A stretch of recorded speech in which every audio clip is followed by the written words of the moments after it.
हाल ही में देहरादून में एक मर्डर हुआ है जिसने फिर से पूरे देश को सरदा मर्डर केस की याद दिला दी है। 17 मई 2023 एक शख्स हैदराबाद की मूसी नदी में एक पॉलीथीन को तैरते हुए देखता है जिसके अंदर कुछ न कुछ तो था। जब वह व्यक्ति उस पॉलीथीन को नदी से बाहर निकालता है और खोलकर देखता है तो उसके रोंगटे खड़े हो जाते हैं, क्योंकि उस पॉलीथीन के अंदर एक महिला का कटा हुआ सिर था। वह शख्स तुरंत पुलिस को यह खबर देता है कि यहाँ पर एक महिला का सिर कटा हुआ मिला है। पुलिस तुरंत उस जगह पर पहुंचती है और उस कटे हुए सर को अपने हिरासत में ले लेती है। उस कटे हुए सिर का चेहरा आसानी से समझ में आ रहा था। पुलिस जल्द से जल्द उस कातिल को पकड़ने के लिए उस महिला की तलाश करती है कि आखिरकार यह महिला है कौन। पुलिस सभी जगह पर उस महिला के चेहरे के पोस्टर चिपकवा देती है। सभी पुलिस स्टेशनों में खबर कर दी जाती है कि अगर कोई महिला की मिसिंग रिपोर्ट मिले तो तुरंत बताएं। लेकिन बहुत कोशिशों के बाद भी उस महिला के बारे में पुलिस को कुछ भी पता नहीं लग रहा था। इसके बाद पुलिस वाले उस एरिया की सभी सीसीटीवी फुटेजों को खंगालना शुरू करते हैं। बहुत से लोगों को शक के दायरे में लेते हुए पूछताछ की जाती है। बहुत सी गाड़ियों की छानबीन की जाती है, लेकिन फिर भी उस महिला के बारे में कुछ भी पता नहीं लग रहा था कि तभी पुलिस वालों को सीसीटीवी फुटेज में एक ऐसा व्यक्ति दिखाई देता है जिसने मई जैसे गर्म महीने में भी चेहरे पर मास्क और सर पर टोपी लगा रखी थी। शायद वह व्यक्ति अपनी पहचान छुपाने की कोशिश कर रहा था। पुलिस सभी सीसीटीवी को देखते हुए उस आदमी की पहचान कर लेती है और उस आदमी के घर पर पहुंच जाती है। उस आदमी का नाम था चंद्रमोहन। चंद्रमोहन हैदराबाद के चैतन्यपुरी इलाके में रहता था,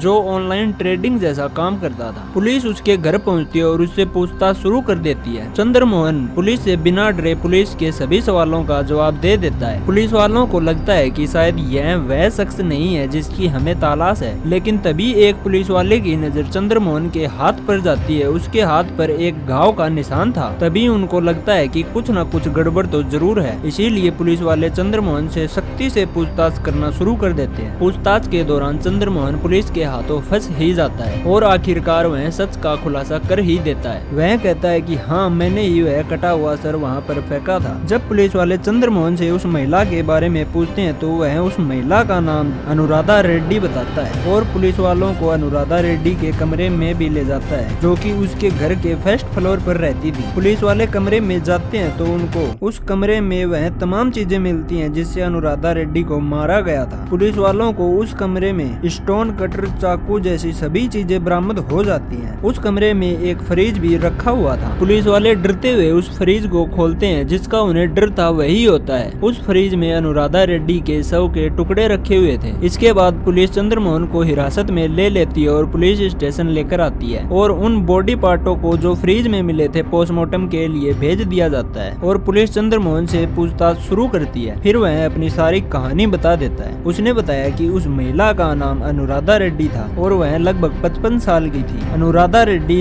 30 से 35 साल पहले ही अपने पति से अलग हो चुकी थी। उसकी एक बेटी भी थी, लेकिन वह ऑस्ट्रेलिया जा चुकी है। अनुराधा अपना घर चलाने के लिए ब्याज का काम करती थी। वह कुछ साल पहले ही चंद्रमोहन के पास घर की तलाश में आई थी। चंद्रमोहन ने उस महिला को अपने घर का फर्स्ट फ्लोर किराए पर दे दिया। अब तक चंद्रमोहन की भी शादी नहीं हुई थी और वह महिला भी अपने पति से अलग हो चुकी थी। इसी वजह से धीरे धीरे दोनों में नजदीकियां बढ़ने लगती हैं और दोनों में प्यार हो जाता है और उन दोनों में एक प्यार का रिश्ता कायम हो जाता है। 2018 में चंद्रमोहन ने उस महिला से लगभग 7 लाख रुपए उधार लिए थे। उसने कहा कि वह जल्द से जल्द पैसे लौटा देगा। धीरे धीरे समय बीतता गया और अनुराधा रेड्डी के पास भी पैसे खत्म हो गए। 4 से 5 साल बीत चुके थे। चंद्रमोहन ने वह 7 लाख रुपए वापस नहीं लौटाए थे। वह महिला जब भी चंद्रमोहन से पैसे मांगती तो वह जल्द देने की कहता। इसीलिए अनुराधा चंद्रमोहन पर दबाव बनाने लगती है। इन्हीं पैसों के चक्कर में दोनों के रिश्ते में दरार भी आ जाती है। समय बीतता जाता है और तारीख 12 मई 2023 आ जाता है। अनुराधा फिर से चंद्रमोहन से पैसे मांगती है। इसी पैसों को लेकर दोनों में झगड़ा हो जाता है और यह झगड़ा हाथापाई का रूप ले लेता है। इसी हाथापाई में चंद्रमोहन को गुस्सा आता है और वह चाकू उठाकर अनुराधा पर हमला कर देता है और अनुराधा के पेट में कई चाकू मार देता है, जिससे अनुराधा की वहीं पर ही मौत हो जाती है। इसके बाद वह अनुराधा की बॉडी को ठिकाने लगाने की सोचता है और मार्केट जाकर स्टोन कटर, चाकू, पॉलीथीन जैसी सभी चीजें खरीद कर घर आ जाता है। घर आने के बाद उसने अनुराधा रेड्डी की बॉडी के 6 टुकड़े किए। उन सभी टुकड़ों को पॉलीथीन में डालकर फ्रिज में रख दिया। आसपास के इलाके में बदबू न फैले, इसीलिए वह अपने घर की केमिकल से सफाई करता है और घर में परफ्यूम, अगरबत्ती जैसी चीजों का यूज भी कर लेता है। इसके बाद वह अनुराधा के फोन से उनके जानने वालों को मैसेज करता है कि वह ठीक है लेकिन थोड़ा सा बिजी है, इसीलिए उनसे बात नहीं हो पा रही है। और मौका मिलते ही उसने अनुराधा का सर मूसी नदी में फेंक दिया। इसके बाद वह एक दो टुकड़े अपने घर के आसपास भी फेंक देता है। 17 मई को यह सर एक शख्स को मिल जाता है। इसके आगे की कहानी आपको समझ में आ गई होगी। यह केस पुलिस के द्वारा लगभग एक हफ्ते में ही सुलझा लिया गया है। इससे हम हमारी पुलिस की पावर समझ सकते हैं। बाकी की जांच अभी चल रही है। अभी देखना यह है कि इस केस में क्या क्या नए मोड़ आते हैं। आप इस स्टोरी के बारे में क्या सोचते हैं, कमेंट बॉक्स में जरूर बताएं। आप देख रहे हैं द स्टोरी टीवी। धन्यवाद।